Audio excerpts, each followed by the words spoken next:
नमस्कार। रितेश क्लासेस में आपका एक बार फिर से स्वागत है। और हम यहाँ पे ट्रिग्नोमेट्री का पार्ट 9 डिस्कस करेंगे। पार्ट 9 में आपका हाइट एंड डिस्टेंस से कुछ सवाल को लेंगे हम। हाइट एंड डिस्टेंस एक अलग चैप्टर होता है, लेकिन वो ट्रिग्नोमेट्री से ही पूरी तरह से रिलेटेड रहता है। और ये चैप्टर आपके लिए बहुत ज़्यादा इम्पोर्टेंट इसलिए है क्योंकि अगर आप प्रीवियस पेपर को देखते हैं तो एनटीपीसी के हर सेट में आप देख लेना, एक बगल से निकाल कर हर सेट में आपसे एक सवाल जरूर हाइट एंड डिस्टेंस से पूछा जाता है। इसलिए इस चैप्टर को अच्छे से पढ़िए, अच्छे से समझिए और इसमें बहुत ज़्यादा प्रैक्टिस भी करिए।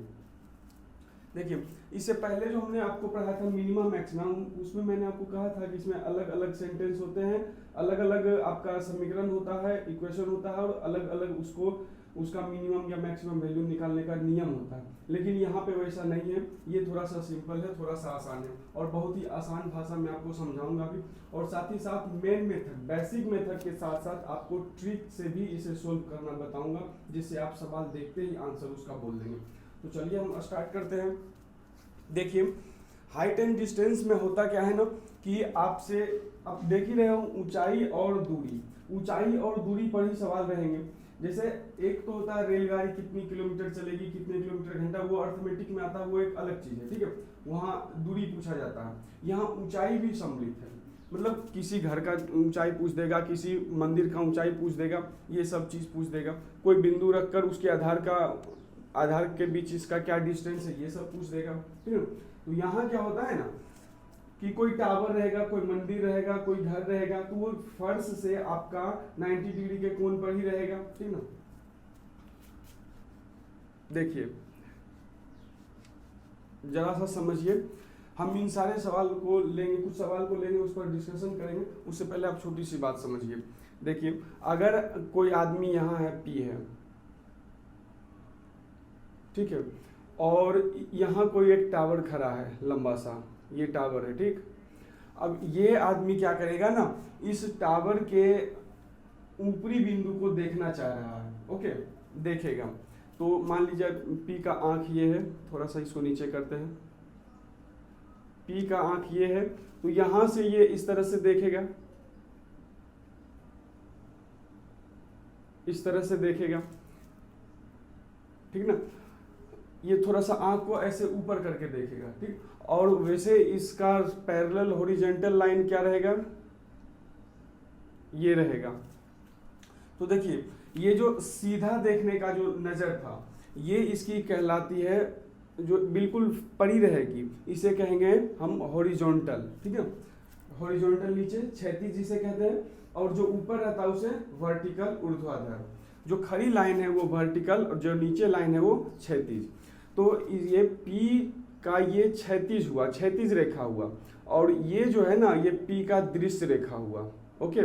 तो क्षैतिज रेखा और दृश्य रेखा के बीच में जो एंगल बनता है उसे कहते हैं उन्नयन कोण, ठीक है, उन्नयन कोण। और सुनिए, अगर इस आदमी को नीचे देखना होता, जैसे ये पहले से ही पी जो है सो पहले से ही किसी छत पे खड़ा है और बगल में और भी कोई छत है, मान लिया जाए ये किसी का घर है और घर का ये निचला बिंदु है सबसे, तो पी जो अपने छत पर खड़ा है ना, ये कहीं ऊपर नहीं देख रहा, ये उसके निचले बिंदु को, आधार को देख रहा। तो यहाँ इसकी दृश्य रेखा क्या हो गया, नीचे जा रही है, ये भी नीचे देख रहा। और वैसे इसका हॉरिजॉन्टल लाइन क्या होगा, पी से यहाँ सीधे ले जाइए तो ऐसे होगा। तो फिर देखिए, हॉरिजॉन्टल लाइन और दृश्य रेखा के बीच में जो ये कोण बना है इसे कहते हैं अवनमन कोण, अवनमन कोण। और ये था आपका उन्नयन कोण। अब कहिएगा दोनों में डिफरेंस क्या है। तो उन्नयन कोण क्षैतिज रेखा के ऊपर बन रहा था और अवनमन कोण क्षैतिज रेखा के नीचे बन रहा, बस इतना ही डिफरेंस है। कोण समझ लिए आप। और ये जो भी बनेगा ये एक हमेशा ट्रायंगल बनेगा। ट्रायंगल भी कैसा, तो समकोण त्रिभुज, यानी कि 90 डिग्री वाला, ठीक। अब देखिए 90 डिग्री वाले भी तो बहुत सारे त्रिभुज हो सकते हैं, लेकिन ये हाइट एंड डिस्टेंस में ना एक दो खास तरह का ट्रायंगल बनेगा। और वो क्या रहेगा आपका, बीच से पहले मैं मिटा देता हूं इतना, अगर आप समझ गए हैं तो।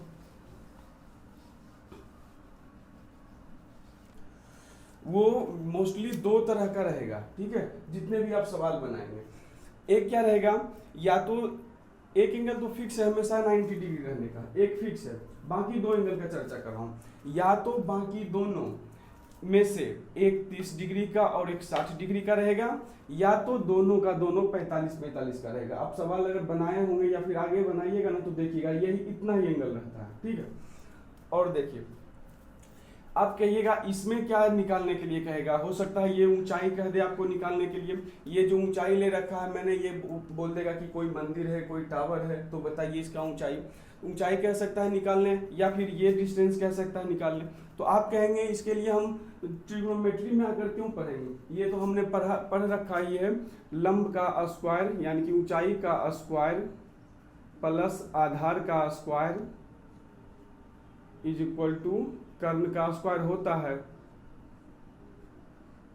तो देखिए इसमें क्या है ना, 3 भुजाएं हैं, 3 में से कोई 2 आपको मालूम रहेगा तभी आप तीसरा निकाल सकते हैं। बट यहाँ वैसा बात नहीं है, यहाँ आपको एक साइड भी मालूम रहेगा और एक एंगल मालूम रहेगा, तो आप त्रिभुज में जो भी कुछ पूछेगा आप सब बता देंगे, है ना। ये बस थोड़ा सा डिफरेंस है कि उसमें कम से कम 2 साइड चाहिए और इसमें एक साइड से भी काम चल जाएगा, इसमें एक साइड से भी काम चल जाएगा, और जनरली रहता भी ऐसा ही है।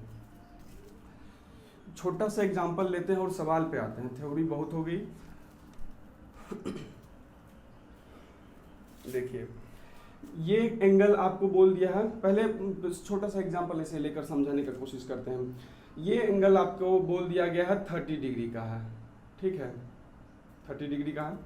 और इस लाइन के बारे में बोल रहा है AB का लंबाई, ये इसका कहना है कि ये है आपका 10 मीटर।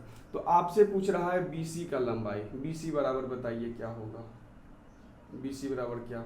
अब बताइए, आप बता सकते हैं इस केस में क्या, सिर्फ ये 10 मीटर दिया हुआ है और ये 30 डिग्री दिया हुआ है। ऐसे में आप जब तक इसका यूज नहीं करेंगे, हाइट एंड डिस्टेंस यानी कि ट्रिगोनोमेट्री का यूज नहीं करेंगे, तब तक बनाना ये पॉसिबल नहीं है। अब देखिए कैसे बनाएंगे हम लोग, किसका यूज करेंगे, क्यों यूज करेंगे। हमको दिया हुआ क्या है, ये लंब दिया हुआ है यानी कि हाइट। पूछा क्या जा रहा है, ये पूछा जा रहा है यानी कि आधार। अब आप एक बात बताइए कि लंब और आधार में संबंध कौन दर्शाता है। देखिए तो साइन थीटा बराबर क्या होता है, ऊंचाई यानी कि लंब बाय कर्ण, ठीक है, तो वो गलत हो गया। कोस थीटा बराबर क्या होता है, आधार बाय कर्ण, वो भी गलत हो गया। टेन थीटा बराबर क्या होता है, लंब बाय आधार, लंब बाय आधार। हमको यही दोनों तो यहीं पर तो काम करना है, लंब दिया हुआ आधार निकालना है, यानी कि हम टेन थीटा के मदद से इसे निकालेंगे, ठीक है। देखिए टेन थीटा बराबर होगा आपका लंब बाय आधार। टेन थीटा लिखा हुआ है ना, और थीटा के जगह पर देखिए ये क्या है, 30 डिग्री है, यानी कि टेन 30 डिग्री बराबर हो जाएगा लंब बाय आधार। लंब देखिए 10 मीटर दिया हुआ है, तो 10 बाय आधार। अब आप एक बात बताइए, टेन 30 का तो वैल्यू आपको मालूम है कितना, 1/√3, तो लिखिए इसके बदले 1/√3, 1/√3 इज इक्वल टू 10 बाय आधार। तो इससे तो आप आसानी से कह सकते हैं आधार बराबर क्रॉस मल्टीप्लिकेशन होता है ना, ये हो जाएगा 10√3। तो इसका आंसर क्या होगा, 10√3 मीटर, 10√3 मीटर। अब 2 पता चल गया आपको, तो अगर कहता कर्ण निकालने के लिए हो तो आप कर्ण भी निकाल सकते थे, वो लंब स्क्वायर प्लस आधार स्क्वायर बराबर कर्ण स्क्वायर वाले फॉर्मूले से, क्योंकि अब 2 साइड आपको मालूम चल गए। तो इस तरह से देखिए यहाँ पे हमने ट्रेंगल लिया है। ट्रेंगल क्या रहेगा, ये कुछ ना कुछ मान लिया जाए, ये दीवार रहता 10 मीटर ऊंचा दीवार है, तो बताइए, और एक ये सीढ़ी रहता है ना, ये एक सीढ़ी है जो दीवार पर 10 मीटर ऊंचाई को टच करती है, तो बताइए दीवार के आधार से सीढ़ी के आधार के बीच कितना का डिस्टेंस होगा, अगर ये 30 डिग्री के कोण बनाकर सीढ़ी झुकी हुई है तो। ऐसा भी सवाल रह सकता है आपको। तो हम लोग क्या करेंगे, इस तरह से इसको बनाएंगे। ये है हमारा बेसिक मेथड बनाने का, लेकिन हमको बेसिक मेथड से बनाना नहीं है। पहले मैं क्या करता हूँ, 1-2 सवाल आपको बेसिक मेथड से बनवा देता हूँ, उसके बाद फिर ट्रिक बताएंगे। सवाल बनाने से कभी कभी होती है चीजें समझ में आती है।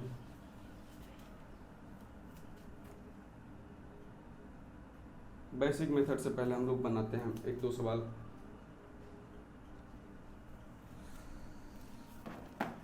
देखिए, किसी टावर के आधार से 500 मीटर की दूरी पर स्थित किसी बिंदु से उसके शिखर का उन्नयन कोण 30 डिग्री है, टावर की ऊंचाई ज्ञात करिए। देखिए सवाल है, हम लिखेंगे नहीं, हमने पढ़कर सुना दिया, आप लिख सकते हैं अपने कॉपी में। हम बहुत जल्द व्यवस्था ऐसी करने जा रहे हैं जिसमें आपका सवाल लिखा हुआ मिल जाएगा, अभी थोड़ा सा टाइम लगेगा। तो देखिए सवाल क्या था ना कि आधार से 500 मीटर की दूरी पर स्थित किसी बिंदु से शिखर का उन्नयन कोण 30 मीटर है। एक टावर दिया हुआ है, एक ये टावर दिया हुआ है, और टावर का जो ये आधार है यहाँ से 500 मीटर दूरी पर स्थित कोई बिंदु है, मतलब यहाँ से यहाँ तक का डिस्टेंस 500 मीटर हमारा हो गया। ओके, और कह रहा है क्या कि उन्नयन कोण 30 डिग्री है। तो उन्नयन कोण जानते हैं क्या हो जाएगा आपका, ये हो जाएगा उन्नयन कोण, टावर के शीर्ष का उन्नयन कोण, मतलब कि इस बिंदु से टावर का शीर्ष का उन्नयन कोण, मतलब कि इस बिंदु से हम टावर के शीर्ष को देखेंगे तो ये हमारा दृश्य रेखा हुआ और ये हमारा क्षैतिज रेखा हुआ। तो क्षैतिज रेखा और दृश्य रेखा के बीच में कौन सा कोण बनता है, उन्नयन कोण बनता है। ये 30 डिग्री है, बस शर्त इतना ही है कि ये ऊपर रहना चाहिए। चलिए, तो ये 30 डिग्री दे दिया, ये 50 मीटर दे दिया। पूछ क्या रहा था भाई, टावर की ऊंचाई बताइए। ये डिस्टेंस आपसे पूछा जा रहा है, तो आप फिर देख लीजिए, इसके सामने ये क्या है, ये लंब हो जाएगा, और ये दिया हुआ क्या है, आधार दिया हुआ, मतलब आपको आधार दिया हुआ है और लंब का लंबाई पूछ रहा है। तो फिर बताइए, लंब और आधार में संबंध कौन दर्शाता है, तो टेन थीटा दर्शाता कोट भी है, कोट का भी हम यूज कर सकते हैं, लेकिन टेन से ही हम लोग काम चला लेते हैं। तो देखिए, टेन थीटा बराबर लंब बाय आधार। टेन थीटा के जगह पर क्या हो जाएगा, 30 डिग्री, यानी कि टेन 30 डिग्री। अब टेन 30 डिग्री लिखेंगे यहाँ पे, बराबर लंब नहीं मेरे को मालूम है, लंब लिख दिए, बाय आधार दिया हुआ है 500 मीटर, तो हमने 500 मीटर लिख दिया। अब आगे बढ़ेंगे हम लोग, टेन 30 डिग्री का वैल्यू 1/√3 रखेंगे, इज इक्वल टू, ऊपर में ये लंब रहेगा और नीचे में ये 500 मीटर रहेगा। तो इसलिए अगर हम लंब बराबर निकालेंगे तो क्या हो जाएगा, ये तो डील करना आपको आता होगा, 500/√3 आ जाएगा, 500/√3 मीटर लंब की लंबाई आ जाएगी। अच्छा, आप एक चीज यहाँ पर आप आंसर कर सकते हैं, कोई दिक्कत नहीं है, लेकिन एक चीज हम और कर सकते हैं, क्या, ऊपर नीचे कुछ से भी हम गुना किया जाता है तो कर देते हैं, √3 से ऊपर भी गुना, √3 से नीचे में भी गुना, तो ये क्या हो जाएगा 500√3/3, ये भी आपका आंसर हो जाएगा। हमारा मन, हम ऊपर नीचे कुछ से भी किसी में भी गुना कर सकते हैं, डिवाइड कर सकते हैं, बात बराबर पड़ता है, ठीक है। तो इस तरह से हमने बनाया, ये भी क्या था, बेसिक मेथड था। ओके, और अब क्या करेंगे ना, हम आपको थोड़ा सा ट्रिक देंगे जिससे कि आप देखते ही इसको डील कर सकते हैं। तो आप चाहें तो इसका एक स्क्रीनशॉट ले लीजिए,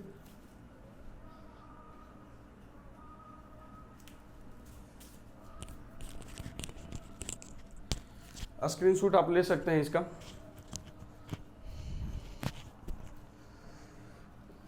देखिए, अब सॉल्यूशन का जो ट्रिकी मेथड है वो मैं आपको बताने जा रहा हूँ।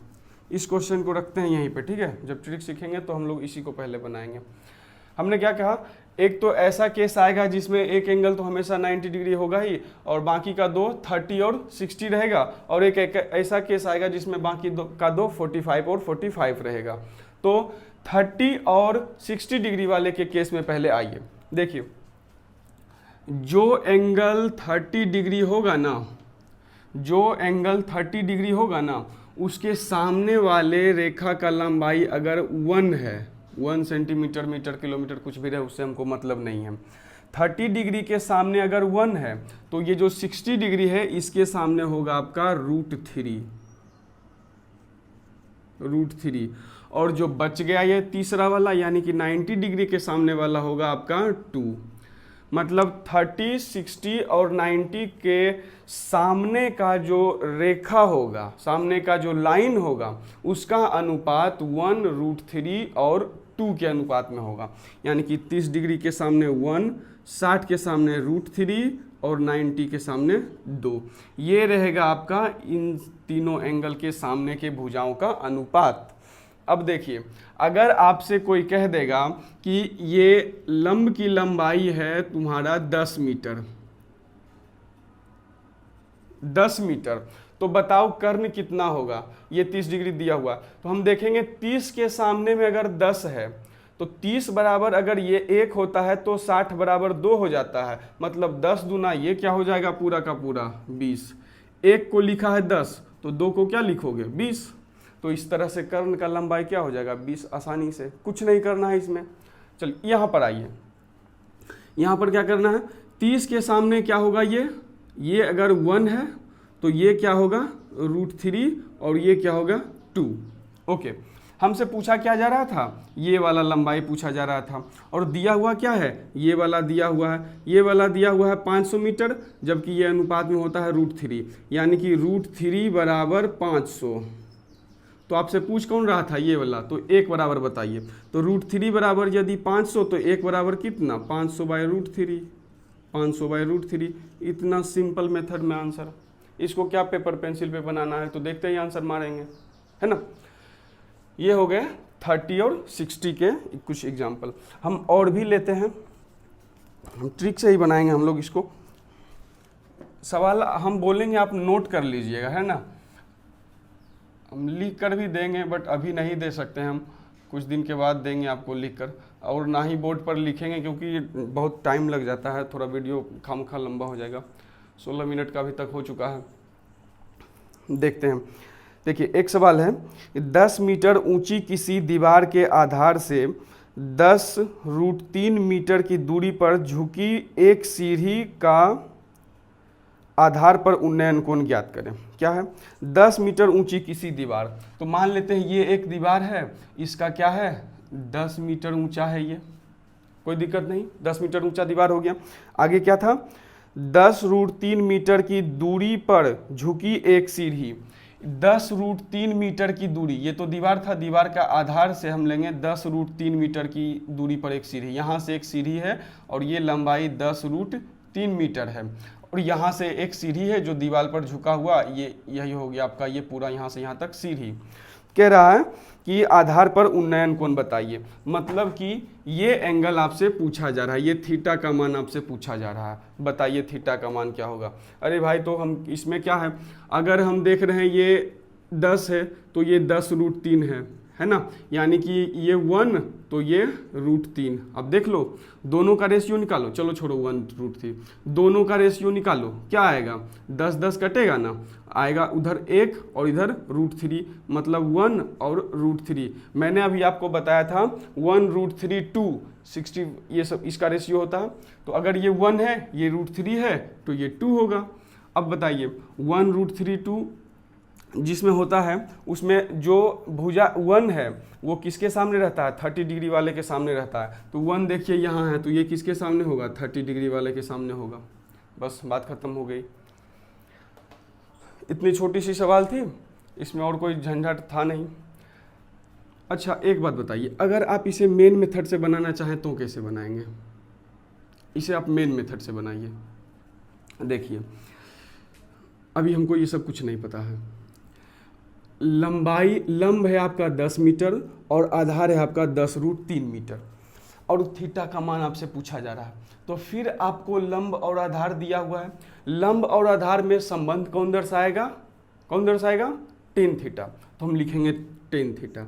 tan थीटा बराबर हो जाएगा लंब बाय आधार, यानी कि 10/10√3। अब काटिए, 10 कट गया, ऊपर में 1 बचा हुआ, तो आया tan थीटा बराबर 1/√3। अब बता दीजिए आप tan थीटा कितना रखें ताकि उसका वैल्यू 1/√3 होगा। आपको मालूम होगा 30 डिग्री, तो हो गया ये कोण 30 डिग्री।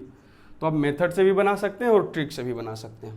प्रैक्टिस की बहुत ज़्यादा आवश्यकता है आपको इस क्वेश्चन पर, बहुत ज़्यादा करिए, एक भी सवाल छूटना नहीं चाहिए, इतना प्रैक्टिस करिए। आप कहीं से कोई बुक निकालिए, वहाँ से आप बनाइए, क्योंकि तैयारी करने का जो बेस्ट तरीका होता है ना, सबसे बढ़िया तरीका वो प्रीवियस पेपर को नज़र में देखते हुए ही पढ़ने का तरीका होता है। वैसे कभी कभी तो चेंज कर दिया जाता है, तो उन सबको नज़र में भी रख कर पढ़ने का है, बट सबसे बढ़िया तरीका है कि प्रीवियस पेपर को मद्देनज़र रखते हुए पढ़िए। चलिए हम लोग नेक्स्ट सवाल लेते हैं। अब आप आगे।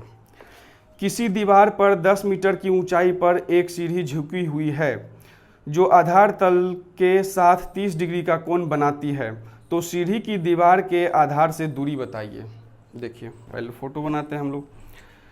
किसी दीवार पर 10 मीटर की ऊंचाई पर, तो एक हम दीवार ये खड़ा कर दिए। चल यार तुमको क्या हुआ। एक हम दीवार खड़ा कर दिए, ये मान लिए हम 10 मीटर है। ओके, अब क्या कह रहा था, आधार तल के साथ 30 डिग्री का कोण बनाती है। इस पर एक सीढ़ी झुकी हुई है। ये हो गया सीढ़ी, और ये आधार तल के साथ 30 डिग्री का कोण बना रही है। तो सीढ़ी के दीवार से आधार की दूरी बताइए। तो सीढ़ी का जो ये आधार है और दीवार का जो आधार है, ये डिस्टेंस आप बताइए। ठीक है, ये डिस्टेंस आप बताइए। तो आप देख लीजिए, जब 30 डिग्री के सामने वाला 1 रहता है तो 60 डिग्री के सामने वाला √3 हो जाता है। तो अगर 30 डिग्री के सामने वाला 10 है तो 60 डिग्री के सामने, ये 30 है तो ये 60 होगा ना, 60 डिग्री वाला के सामने क्या हो जाएगा, 10√3। आंसर, बस बात खत्म। सवाल जितना देर में पढ़ोगे उससे कम देर में आंसर आपका हो गया। क्या करना है इसमें, कुछ नहीं।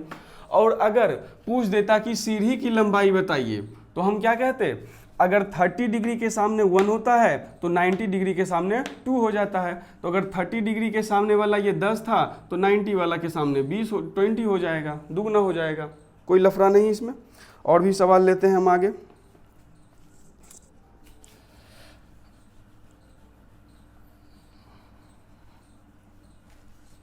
चलिए, किसी मीनार के आधार से 40 मीटर की दूरी पर स्थित किसी बिंदु से उसके शिखर का उन्नयन कोण 45 डिग्री है। मीनार की ऊंचाई बताइए। देखिए देखिए देखिए, 45 डिग्री वाला अब आ गया। तो हम देखा, हमने 30 और 60 वाला तो पढ़ लिया, ठीक है। अब 45 वाला देखते हैं। सवाल पहले बना लेते हैं ना, ट्रिक तो बाद में डिस्कस करेंगे। देखिए, हमने एक क्या क्या लिया कि किसी मीनार के आधार से 40 मीटर की दूरी पर, तो पहले तो हमने एक मीनार बना लिया, लंबा सा एक मीनार हमने बना लिया 40 मीटर की दूरी पर स्थित किसी बिंदु से। तो एक बिंदु हमने यहाँ रख दिया और कह दिया कि ये डिस्टेंस 40 मीटर है। ठीक है, ये बिंदु का नाम P रख देते हैं, पॉइंट। शिखर का उन्नयन कोण 45 डिग्री है। मीनार का ये शिखर है। अब देखिए यहाँ से P से कोई आदमी यहाँ पे देख रहा है तो ये आपका 45 डिग्री है। ठीक है, तो ये क्या कह रहा है भाई, मीनार की ऊंचाई बताइए। मतलब कि ये वाला डिस्टेंस आपसे पूछा जा रहा है। Okay, main method, basic method जो होता है ना, वो हर जगह एक ही होता है। ट्रिक भले थोड़ा सा बदलता है, इसलिए लोग कहते हैं ना कि मेन मेथड सीख कर रखो। लेकिन मेन मेथड के साथ एक और प्रॉब्लम है कि वो थोड़ा सा टाइम ज़्यादा लेता है और एग्जाम में टाइम बहुत ही कम रहता है, इसलिए ट्रिक सीखना भी ज़रूरी है। तो हम लोग ट्रिक पर ही बनाएंगे सवाल को। और ये सवाल चूंकि बहुत बार आया हुआ है, आता है, इसलिए इसको आप ध्यान में रखिएगा अगर ट्रिक भी है तो। अब बड़ा बड़ा ट्रिक है नहीं, छोटा छोटा है। बस ये 30, 60, 90 था, 1√32 और 45, 90 रहता है तो 1√2 होता है। हम डिस्कस करते हैं आगे। देखिए, मेन मेथड से बनाएंगे तो जैसे इसको बनाए हैं वैसे ही बनाए हैं।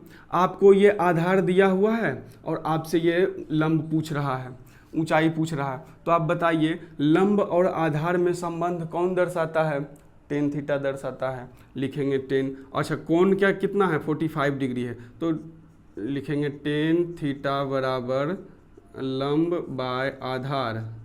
आगे लिखेंगे थीटा के जगह पर 45 रख देंगे। tan 45 degree is equal to, लंब मेरे को नहीं दिया हुआ है, बस ऐसे ही लंब रखते हैं। अब बाय आधार के जगह पर हम 40 रख देते हैं, 40 रख दिए। अब बताइए tan 45 डिग्री का वैल्यू कितना होता है, 1 होता है। तो tan 45 के जगह पर 1 रखेंगे। 1 इज इक्वल टू आपका हो गया लंब बाय 40। तो इस तरह से अगर लंब निकालेंगे तो 40 इधर आएगा तो आ जाएगा आपका ये भी क्या 40, ये भी आ गया 40, बन गया। Sine theta, cos theta, tan theta के मदद से ना हाइट एंड डिस्टेंस का सारा सवाल बन जाएगा। हम अलग अलग टाइप और भी देखेंगे लेकिन बाद में, पहले देख लेते हैं इसका ट्रिक क्या है। देखिए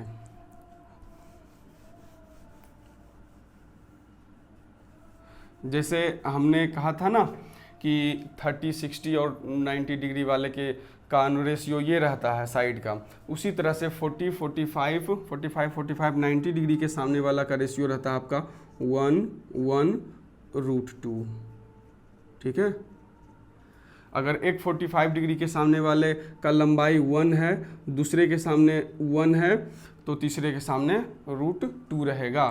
अब देखिए ये 45 है तो ये भी 45 होगा, और ये 90 है तो उसके सामने वाला ये कर्ण होगा।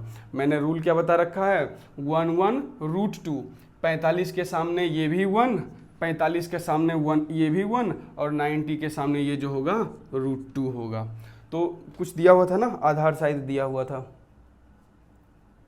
40 मीटर की दूरी पर, ये आधार दिया हुआ था, ये 40 दिया हुआ था। तो बताइए 1 बराबर 40 है तो ये भी 1 बराबर 40 होगा, कोई ज़रूरत नहीं आंसर बनाने की। और इसके बारे में अगर पूछ देता तो क्या कह देते हम लोग, 40√3 √2 कह देते, √2 होता है। रेशियो हमें मालूम है, हम खटखट आंसर देते जाएंगे, है ना। हम आगे और भी क्वेश्चन को लेते हैं, इसे तो मिटा देते हैं पहले।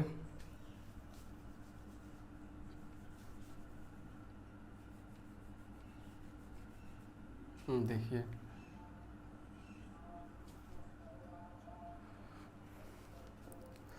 नेक्स्ट है, 10√3 ऊंचे किसी खंभे से इसके आधार से 10 मीटर की दूरी पर स्थित किसी बिंदु से खंभे के शीर्ष का उन्नयन कोण बताइए। क्या कह रहा है, 10√3 मीटर ऊंचे किसी खंभे से, तो ये हमने एक खंभा ले रखा है, इसका ऊंचाई क्या हो गया, 10√3 मीटर हो गया। ठीक है, अब देखिए आगे, उसके आधार से 10 मीटर की दूरी पर, खंभे का आधार ये हो गया, यहाँ से 10 मीटर की दूरी पर, मान लेते हैं P है, तो ये 10 मीटर की दूरी पर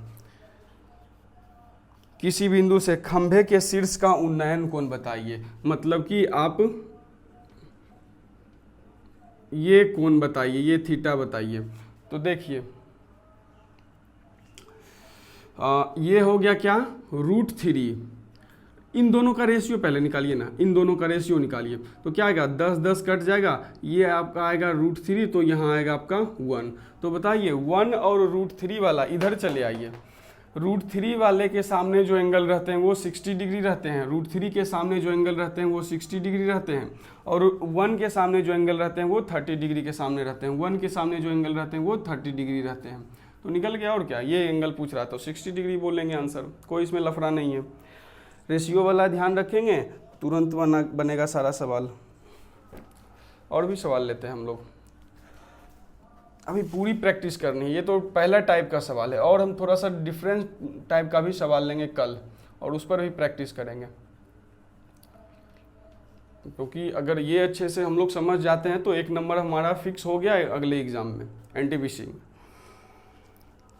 देखिए नेक्स्ट क्वेश्चन है, किसी मीनार के आधार से 10√3 मीटर की दूरी पर स्थित किसी बिंदु से उसके शिखर का उन्नयन कोण 60 डिग्री है, तो मीनार की ऊंचाई बताइए।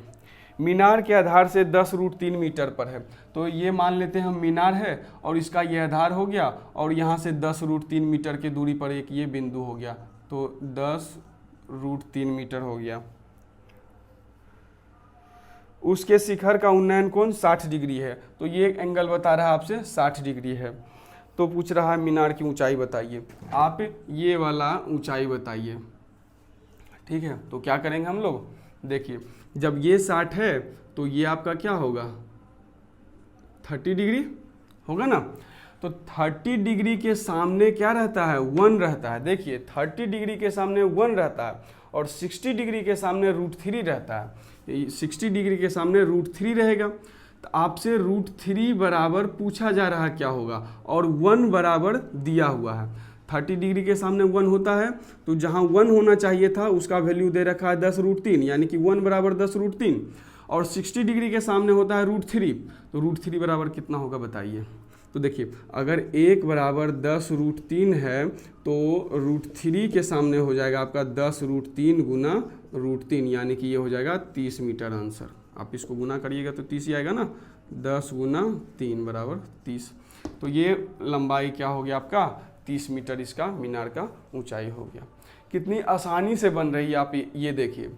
बताने के लिए हमको ये सब लिखना भी पड़ रहा है, नहीं तो आप तो सिर्फ फोटो बनाएंगे और आंसर क्लिक करेंगे। एक दो सवाल और भी लेते हैं। देखिए सीढ़ी के अलावा, मीनार के अलावा पतंग वाला भी सवाल आप देखे होंगे। पतंग वाला सवाल देखिए, पतंग भी तो ट्रेंगल के शेप में ही उड़ता है, तिरछा उड़ता है, वो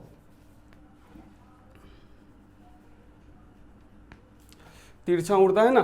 तो वो पतंग की जो रस्सी होती है ना, डोरी, वो होता है ट्रेंगल का कर्ण आपका, और क्षितिज तो नीचे होगा ही आधार।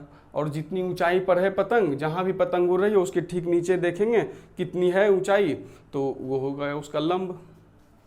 सवाल क्या है, किसी मीनार के यह 300 मीटर लंबे धागे, वही धागा यानी कि कर्ण, ऐसे रहता धागा, पतंग उड़ रहा है तो ऐसे रहता है ना धागा, तो कर्ण हो जाएगा।